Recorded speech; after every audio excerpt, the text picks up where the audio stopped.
Welcome back to my weekly podcast where we share information, fun facts about education in Australia. My name is Diana, a high school teacher, and today in this episode, I would like to share with you guys my personal story of helping a kid from my class get over her depression. First, let's talk about the current issue related to mental health problems in Australia. Statistics show that 14% of Australian children, or 1 in 7 children, experiences mental health difficulties. Mental problems can have different causes and severe impacts in a child's development, as well as its future.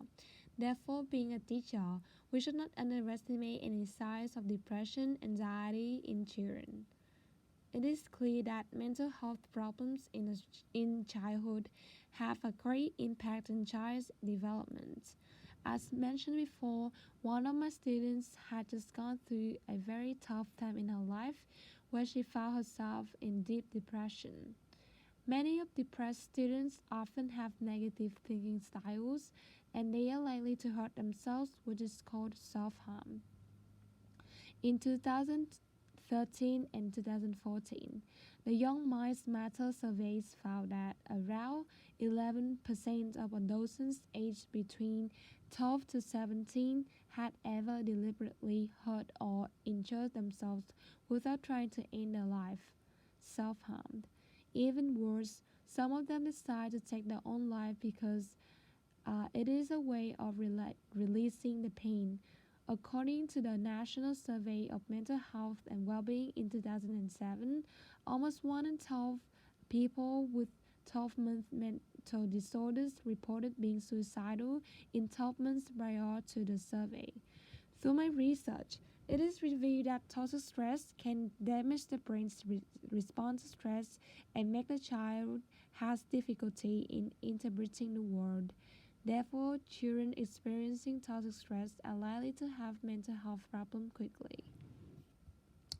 Back to my student's case. Let's call her by a random name, Rosie. Both of her parents experienced mental health problems and she has 6 siblings. It all means that Rosie did not get enough love and support from her parents who are struggling as well. Rosie, therefore, will be vulnerable to mental health problems.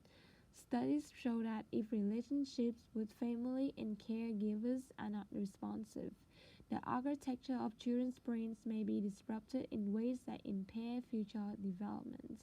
If the child receives no support, it can lead to problems in learning, behavior, and health. Rosie was from France, so her first language was not English. It even made it harder for her to talk to her friends, and it may make her feel like alone as she cannot express herself well enough to share her devastating state of mental health. Luckily, we have many sources where our learners can get instant support from.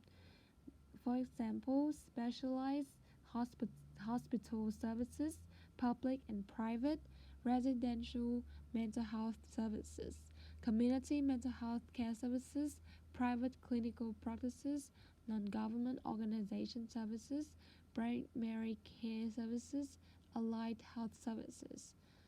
Just name a few. As being teachers, we should always notice every side of mental problems in children and help them to get the right treatment. Remember to involve every single student and create a sense of belonging and love in the classroom. And this can help reduce the stress in the students.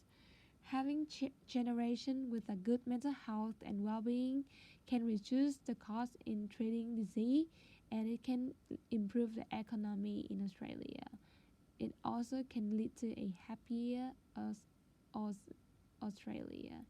Thank you so much for listening, and I'll see you guys in the next episode.